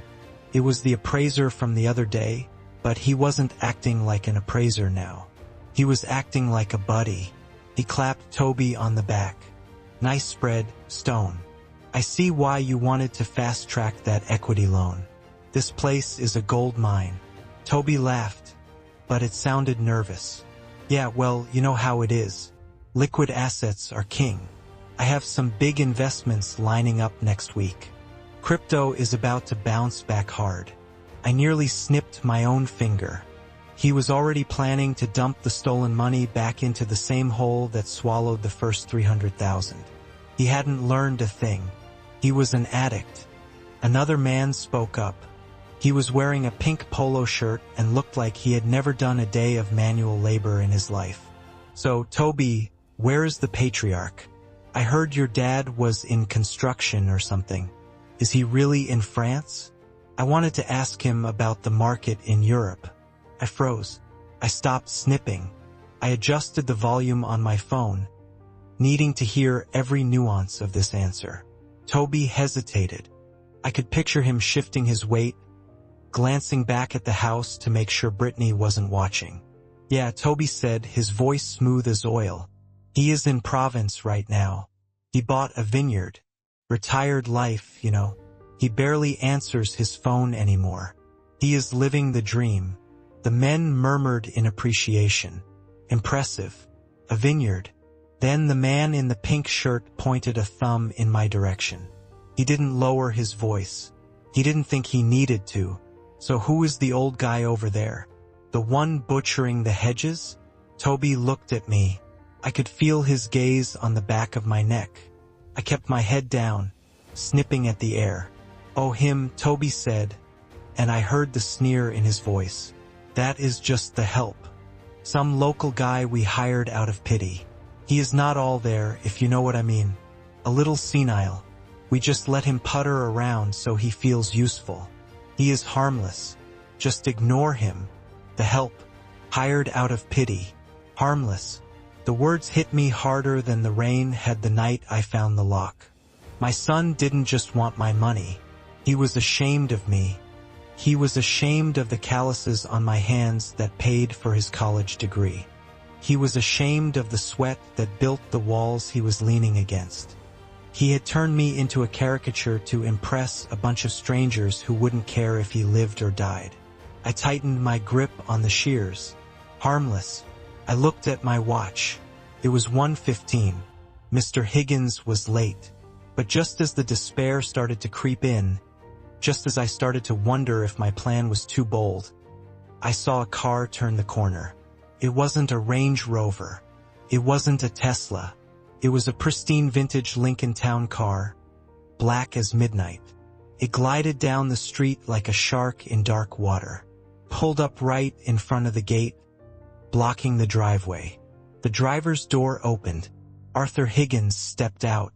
He was wearing a three-piece charcoal suit that looked like it belonged in a courtroom from 1950. He held a leather briefcase in one hand and a cane in the other. He didn't look like a party guest. He looked like the wrath of God in pinstripes. He walked up to me. He stopped and looked me up and down, taking in the stained coveralls and the straw hat. His eyes narrowed. He didn't say a word, but I saw the fury flash behind his spectacles. He tipped his hat to me, a gesture of respect from one professional to another. Then he walked past me, up the driveway toward the porch where Toby and his friends were smoking. I dropped the shears. They clattered onto the pavement. I took off the straw hat and tossed it onto the grass. I unzipped the coveralls. Underneath, I was wearing my best suit, the one I wore to my wife's funeral, the one I wore when I felt the most dignified. I straightened my tie. I smoothed my jacket. I reached into my pocket and pulled out the Bluetooth earbud. I didn't need to listen anymore. I was done being the audience. It was time to take the stage. I followed Higgins up the driveway. I walked with my head high. I walked like the man who owned the concrete beneath my feet. Toby saw Higgins first. His smile faltered. He looked confused. Then he saw me walking behind the lawyer. No longer the gardener. No longer the senile old man. His eyes widened. The cigar fell from his fingers and rolled across the porch. "Dad," he stammered. What are you doing?" I didn't stop. I walked right past him, pushing open the front door. The blast of air conditioning and chatter hit me. I walked into the living room. Brittany was in the center of a circle of women, holding up a tiny onesie. I marched over to the stereo system in the corner. I yanked the cord out of the wall. The music died with a screech. The room went silent. 50 heads turned to look at me. Brittany dropped the onesie. "Garrett," she hissed. "What do you think you are doing? Get back outside." I looked at her. I looked at the crowd. I saw the shock on their faces.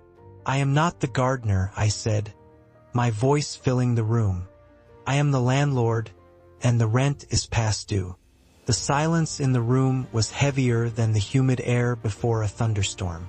50 pairs of eyes were fixed on me, the man in the charcoal suit standing next to the dead stereo system.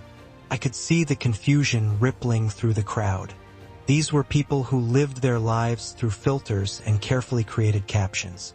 They didn't know how to process raw, unedited reality. Brittany recovered first. She always did. She was a professional at spinning narratives. She handed the onesie to a friend and plastered a tight, terrified smile on her face.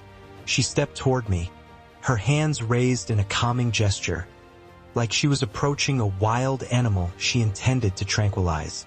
"Ladies and gentlemen," she announced, her voice pitching too high, "I am so sorry for the interruption. As you can see, my father-in-law has returned from his travels, but he is clearly exhausted. The jet lag can be terrible at his age." She reached me and dug her nails into my arm, leaning close so only I could hear. "Get out," she hissed. "Get out right now, or I swear to God I will have the police drag you out. You are ruining everything." I looked down at her hand on my sleeve. I looked at her perfectly manicured nails digging into the fabric of the suit I had worn to bury my wife. I felt a calm detachment settle over me. It was the same feeling I used to get right before I swung a sledgehammer into a wall that needed to come down. I gently removed her hand from my arm. I didn't shove her. I didn't squeeze. I just peeled her fingers off me like they were dead leaves. "I am not jet-lagged, Brittany," I said, my voice steady enough to carry to the back of the room. "And I am certainly not confused." Toby pushed his way through the crowd. He looked like a man who was watching a car crash in slow motion. He saw Mr. Higgins standing by the door, the silent sentinel in the pinstriped suit, and I saw the color drain from his face. He knew who Higgins was. He knew that Higgins didn't go to parties. He went to funerals and courtrooms. "Dad, please," Toby begged, his voice cracking. "Let's just go to the kitchen. Let's talk about this privately. We can fix this." "Fix it?" I asked. "Like you fixed my workshop? Like you fixed the deed?" I walked past him. I walked toward the front of the room where a large projector screen had been set up. It was currently displaying a slideshow of ultrasound photos set to a loop of lullaby music. Beside the screen was a small table with a microphone and a laptop. This was Brittany's stage. She had set it up for her grand unboxing, where she would open gifts on a live stream for her 5,000 followers. I stepped onto the small riser. The floorboards creaked under my weight. I picked up the microphone. It was heavy, wireless, professional quality. They had spared no expense with my money. Brittany lunged forward. "Cut the feed." She screamed at the teenage girl holding a ring light and a smartphone. "Stop filming." But the girl was too slow, or maybe too captivated by the drama. She kept the camera rolling. I tapped the microphone. The sound thumped through the speakers, making a few guests jump. "Good afternoon," I said. The room went quiet again. Even Brittany stopped moving, realizing that making a scene now would only make the live stream worse. She stood there, vibrating with rage, her eyes promising payback. "For those of you who don't know me," I continued, my eyes scanning the room, "my name is Garrett Stone. I am not the gardener. I am not the help, and I am definitely not a wine tycoon living in the south of France." I saw the man in the pink polo shirt, the one who had called me harmless, shrink back into the crowd. He looked embarrassed. "Good. I am a carpenter," I said. "I built the floor you are standing on. I framed these walls.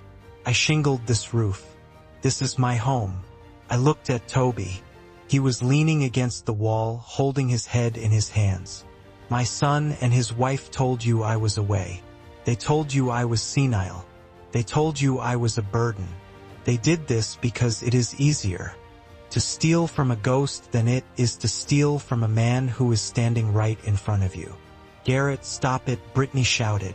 She was crying now, tears of pure frustration ruining her makeup. "He is having an episode. Someone call an ambulance. He is confused. He doesn't know what he is saying." I raised my left hand. The light from the chandelier caught the gold watch on my wrist. It was a simple watch engraved on the back. "Forever, Martha." "I know exactly what I am saying," I said, "and I know exactly what day it is. It is the day you decided to throw me away." I reached into my pocket and pulled out my phone. I walked over to the laptop sitting on the table. The cable connecting it to the projector was right there. An HDMI cord. I unplugged the laptop. The ultrasound photos vanished from the screen behind me, replaced by a stark blue no-signal message. You wanted to unbox some gifts, I said to Brittany. You wanted to show the world what you have. Well, I have a gift for you too. I plugged the cable into my phone. Brittany realized what was happening. Her eyes went wide. She scrambled toward the stage. Toby, stop him. He is going to ruin us. Toby pushed off the wall. He took a step toward me, his face twisted in panic. Dad, don't. Whatever it is, don't. Mr. Higgins stepped forward. He didn't shout. He just slammed the heavy end of his cane onto the floor. It sounded like a gavel. Sit down, son, Higgins rumbled. Unless you want to add assault to your list of felonies. Toby froze. He looked at Higgins, then at me. He saw the resolve in my eyes. He saw that the father who used to fix his scraped knees and pay his debts was gone. In his place was a stranger made of concrete and steel. He stopped. I tapped the screen on my phone. I have a movie for you all, I said into the microphone. It is a home movie, very candid. I think you will find it illuminating. I hit play. The screen behind me flickered to life. It wasn't high-definition art. It was the grainy, stark footage from the camera I had hidden on top of the refrigerator. The date stamp in the corner was from 3 nights ago. The audio boomed through the speakers, loud and clear. So here is the plan, Brittany's recorded voice said. It echoed in the silent living room, a ghostly narration of her own cruelty. Monday is the baby shower. We keep him in the basement all day. Tell the guests he is away on a cruise. The guests in the room gasped. A woman in the front row covered her mouth with her hand. Brittany stood frozen, staring at her own image on the giant screen. And then Toby's recorded voice asked, "Then, when the last guest leaves around 6 p.m., the recording continued, we call 911. I watched the crowd. I watched their faces change from confusion to horror. They were watching a conspiracy. They were watching a young, beautiful couple plot to dispose of an old man like he was trash. We tell them he became violent," the recording continued. "We say he is having a psychotic break. The ambulance comes. They sedate him, transfer him directly to the secure ward at Sunny Meadows." On the screen, Brittany laughed. It was a cold, ugly sound. Once he is in the system with a dementia diagnosis, nobody is going to listen to a word he says about forged deeds or stolen tools. I paused the video right there. I froze the image on Brittany's smiling, triumphant face. The silence in the room was absolute. It was the kind of silence that happens when a mask is ripped off and the monster underneath is revealed. I looked at Brittany. She wasn't crying anymore. She was pale, shaking, looking around the room for an ally, for someone to tell her this wasn't happening. But no one looked her in the eye. Her friends, her followers, the people she had pinned for, they were all looking at me. I looked at Toby. He had slid down the wall and was sitting on the floor, his head between his knees. I turned back to the microphone. "There is no nursery," I said softly. "There is no renovation budget. There is only a son who stole his father's tools to pay a gambling debt and a daughter-in-law who forged a deed to steal a house she didn't earn." I pointed to the door. "This party is over." The video on the screen didn't stop. It continued to play, dragging the ugly truth out into the light for everyone to see. The grainy footage shifted to another angle, this one from the camera I had placed in the workshop loft. It showed Toby standing over a workbench, but he wasn't building anything. He was practicing signatures on a piece of scrap paper. I watched myself, or rather the digital ghost of my son, holding a pen with a shaking hand. "Keep it steady," Brittany's voice cut through the speakers. "Make the loop on the G bigger. It has to look exactly like the birthday card." "I can't believe we are doing this," Toby mumbled on the screen. "This is a felony, Brit. If the bank finds out, they won't find out," Brittany snapped, walking into the frame. She was holding a paint swatch, deciding on colors for the room she was stealing. "Just trace it. Once the deed is recorded, the house is ours. We pull the equity, pay off your debt, and then we deal with Garrett." The video cut again back to the kitchen scene. Brittany was pouring wine. "We sell the tools first," she said casually. "That covers the immediate interest. Then, once the loan clears on Tuesday, we move him. I already printed the forms for Sunny Meadows. I marked the box for advanced dementia. It gives us power of attorney over his remaining accounts." Toby looked at her. "What if he fights back?" Brittany laughed, taking a sip of wine. "He is 70, Toby. He is tired. He is grieving. And after Monday, he will be sedated. He won't fight anyone. He will just fade away." The screen went black. The only sound in the room was the hum of the projector fan and the collective intake of breath from 50 people who had just witnessed a moral execution. I looked out at the sea of faces.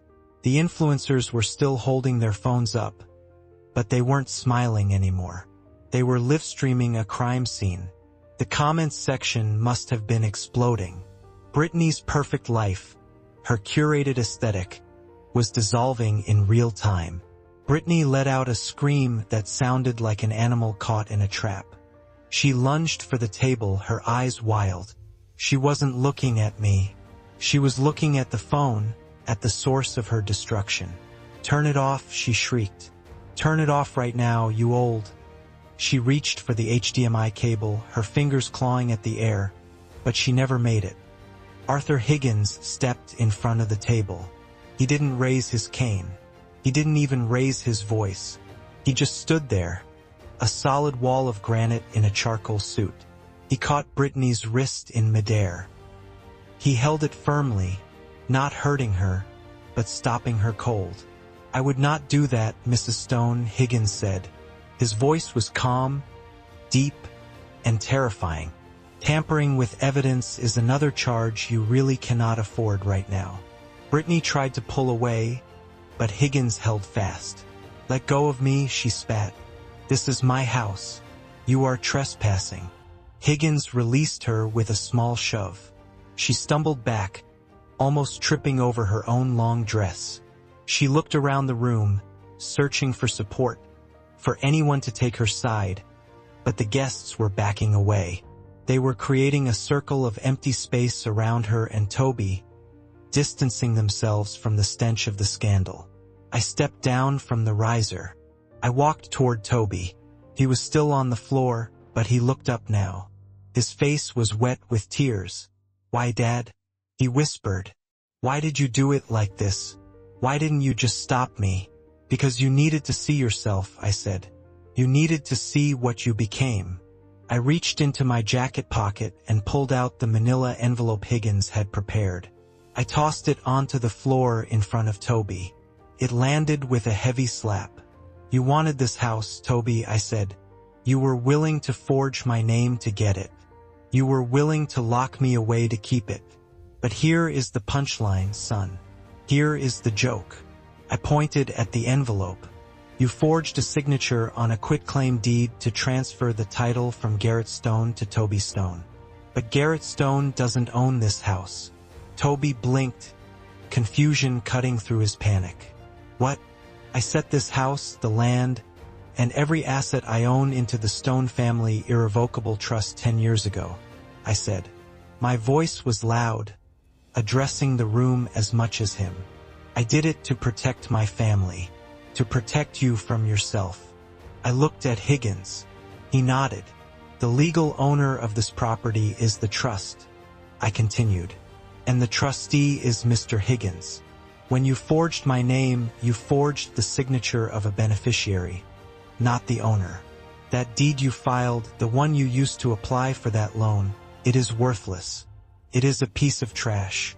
You tried to steal a car that had no engine." Toby stared at me, his mouth opened and closed. "You mean the loan? The loan was never gonna fund, Toby, I said. The bank knows. The title company knows. Everyone knows. You were never going to get that money. You were just digging your grave deeper and deeper. Brittany stepped up beside Toby. Her face was a mask of fury. So what? She yelled. So the deed is bad. Fine. We live here. We have tenant rights. You can't just kick a pregnant woman out on the street. We will fight you. We will stay right here until the baby is born. I shook my head. I looked at her with pity. You really didn't read the trust documents, did you, Brittany? Of course not. You never read anything that didn't have a price tag on it. I gestured to Higgins. Higgins, please explain Clause 14 to my daughter-in-law. Higgins cleared his throat. He didn't need to look at the papers. He knew the law by heart. Clause 14, Section B, regarding the conduct of beneficiaries and residents, Higgins recited, any act of physical, emotional, or financial abuse directed toward the primary beneficiary, that being Mr. Garrett Stone, by any resident of the trust property, constitutes an immediate breach of the residency agreement. Such breach triggers an automatic and immediate cancellation of all living privileges. He looked at Brittany over the rim of his glasses. In plain English, Mrs. Stone, it means that by plotting to commit Mr. Stone to a mental institution under false pretenses, and by liquidating assets belonging to the trust, specifically the workshop machinery, you have forfeited your right to be here. This is not an eviction process that takes months. This is a trespassing order that takes effect the moment the abuse is verified. And we just verified it, I added, pointing to the blank screen in 4K resolution. Brittany looked around the room. The guests were whispering. Some were already heading for the door, eager to escape the fallout. You can't do this, she screamed. I have a baby coming. Then you should have thought about that before you tried to destroy the man who put the roof over that baby's head, I said. Just then, a sound cut through the murmuring of the crowd. It was a sound I had been expecting, a sound I had dreaded, but also welcomed. Sirens. They started low and distant, then grew louder, wailing up the quiet suburban street. Blue and red lights flashed against the living room windows, washing the pastel decorations in harsh, strobing colors. Toby scrambled to his feet. He looked at the window, then at me. Dad, he said, his voice trembling. Dad, tell me you didn't. I didn't call them, Toby, I said softly. The bank did. The front door burst open. 3 police officers walked in. They looked serious. They looked like men who had seen the evidence and knew exactly who they were looking for. One of them stepped forward. He spotted Toby immediately. Toby Stone, he said, his hand resting on his belt. Toby stepped back, bumping into the table with the macaron tower. It wobbled and crashed to the floor, spilling expensive cookies everywhere. Yes, Toby squeaked. Toby Stone, you are under arrest for bank fraud, forgery of a legal instrument, and elder abuse. Put your hands behind your back. Brittany screamed. It was a raw, primal sound. No, you can't take him. We have plans. We have money coming. The officer ignored her. He spun Toby around and slapped the cuffs on him. The metal clicked shut. It was a final, decisive sound. The sound of a door closing on a future that never existed. Toby looked over his shoulder at me as they marched him toward the door. He was crying openly now. Dad, help me, he sobbed. Please, I am your son. I looked at him. I looked at the man who had sold my legacy for $5,000. I looked at the man who had planned to drug me and lock me away. I stepped closer to him. I leaned in so only he could hear. You were my son, Toby, I whispered. Now you are just a man who learned that the price of betrayal is higher than any loan you can get. I watched them drag him out the door into the flashing lights. Brittany was running after them, screaming at the police, screaming at me, screaming at the world that had finally told her no. I stood alone in the center of the ruined party. The guests were fleeing like rats from a sinking ship. The music was gone. The lies were gone. And for the first time in months, the air in my own house felt clean. The handcuffs clicked with a sound of finality that echoed off the walls of the house I built. Toby was weeping now, loud, ugly sobs that shook his whole body. He looked like a child who had broken a window, not a grown man who had tried to defraud a bank and imprison his father. "Dad, please," he wailed, twisting his head around as the officer guided him toward the door. "I didn't mean for it to go this far. I was scared. The debt. They were going to hurt me. You have to help me. You always help me." I watched him. I watched the boy I had taught to ride a bike, the young man I had bailed out of college debt, the adult I had let live in my home. I saw the fear in his eyes, but I also saw the lack of responsibility. Even now, in cuffs, he was blaming the debt, the fear, the situation. He wasn't blaming himself. "I did help you, Toby," I said. My voice was heavy with a sadness I knew would never fully leave me. "I gave you a home. I gave you a start. I gave you every chance to be a man of honor. But you chose the easy way. You chose to steal.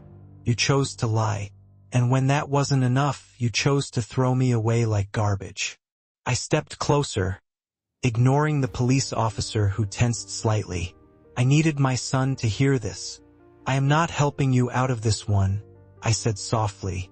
"This is a lesson I cannot pay for. You have to buy this one with your own time." Toby slumped, defeated. The officer pushed him forward, and he disappeared out the front door into the flashing red and blue lights. Brittany was next.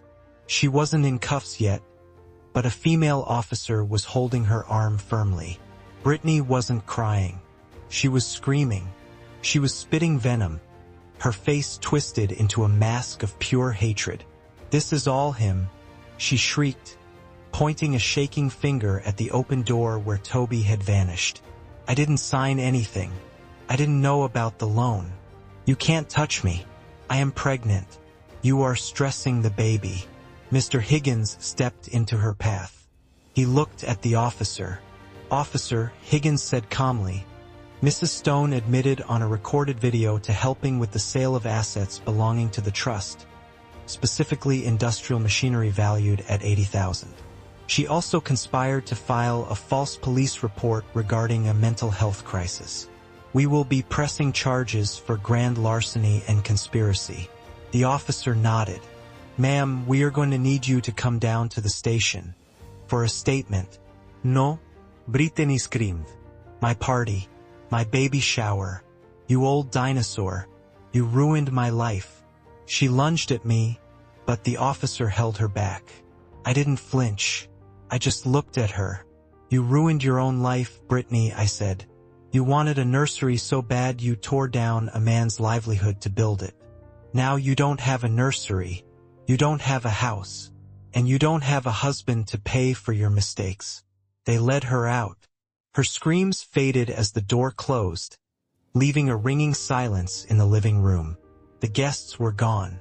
They had scattered like cockroaches the moment the police arrived, terrified of being associated with a scandal. The room was a wreckage of pastel decorations. The macaron tower lay shattered on the floor, pink and yellow crumbs ground into the expensive rug. The banner that said Baby Stone hung crookedly from one corner. I stood alone in the center of the ruin. I felt old. I felt tired. But for the first time in months, I didn't feel heavy. The weight of the secret, the weight of the fear, it was all gone. Mr. Higgins walked over to me. He placed a hand on my shoulder. "It is done, Garrett," he said quietly. "I will handle the arraignment. I will handle the eviction notice. You won't have to see them again until the trial." "Thank you, Arthur," I said, "for everything." He nodded and walked out to his Lincoln, leaving me alone in my house. My real house, not the basement, not a cell. I looked around at the sage green paint swatches Brittany had taped to the walls. I walked over and ripped them down.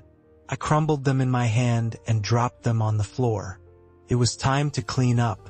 1 week later, the air was crisp and clean. The rain had stopped, and the sun was filtering through the trees in the backyard. I stood in the doorway of my workshop. It looked different now.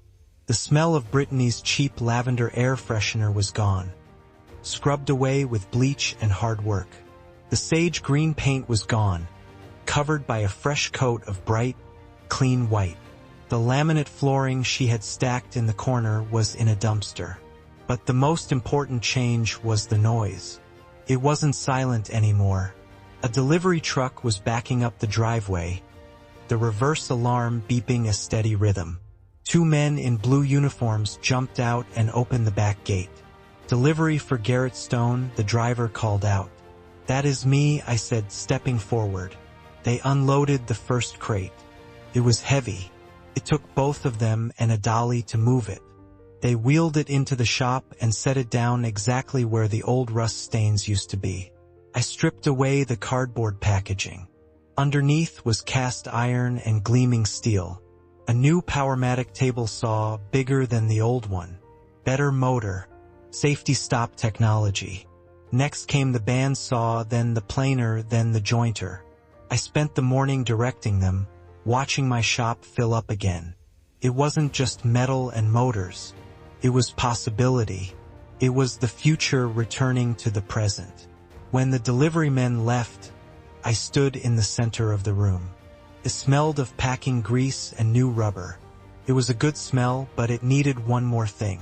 I walked over to the new workbench I had built over the last 3 days. It was solid maple, thick and heavy. I opened a small wooden box that sat on the surface.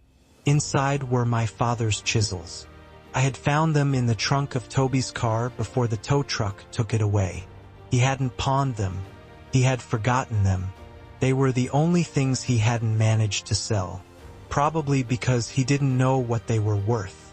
To him, they were just old, rusty tools. To me, they were the Holy Grail. I took out the widest chisel. I felt the weight of it in my hand. The handle was familiar, welcoming. I picked up a piece of white oak I had selected from the lumberyard yesterday. I clamped it to the bench. I put on my leather apron. I tied the strings behind my back. I adjusted my safety glasses. I placed the edge of the chisel against the wood. I pushed. The steel sliced through the grain with a whispering sound, curling a long, perfect shaving of wood. The smell of cut oak rose up, sharp and sweet. It filled the room, chasing away the ghosts of the last few months. I took a deep breath, filling my lungs with the scent of sawdust. I was 70 years old. I was alone. My son was in jail. My daughter-in-law was facing charges. My bank account was bruised, though the trust was safe. But as I looked at the curl of wood on the bench, I realized I wasn't poor. I wasn't broken. I was a maker. I was a builder, and I still had work to do. I picked up the next piece of wood. I had a plan for this one. I wasn't building a crib. I wasn't building a renovation. I was going to build a rocking horse, a sturdy, beautiful rocking horse. And when it was done, I was going to donate it to the children's shelter downtown. And then I would build a toy chest and then a dollhouse. I would fill my days with creation, not destruction. I looked at the door of the workshop. It was wide open, letting in the sunlight and the breeze. There was no lock on it. There never would be again. I lost a son that week. It is true. I lost the illusion of a happy family. But standing there with the dust motes dancing in the light and the tools of my trade waiting for my hands, I realized I had found something much more important. I had found Garrett Stone again, and this time I wasn't going anywhere. My story is a bitter wake-up call. Sometimes blind love is the poison that feeds greed. I made the mistake of thinking that silent sacrifice would earn respect. But Toby and Brittany taught me that when morality is obscured by dollar signs, even your own blood can become your most ruthless enemy. However, the most important lesson I learned is that it is never too late to rebuild. A man's true worth is not found in the assets he hoards but in the courage to defend his own dignity. Sometimes the greatest act of love is forcing your children to face the consequences of their own actions. What do you think about my final move? Was I too harsh on my son and his pregnant wife? Or did they earn every bit of that lesson? Let me know your thoughts in the comments below. Don't forget to hit like and subscribe to follow the next story. Thanks for listening.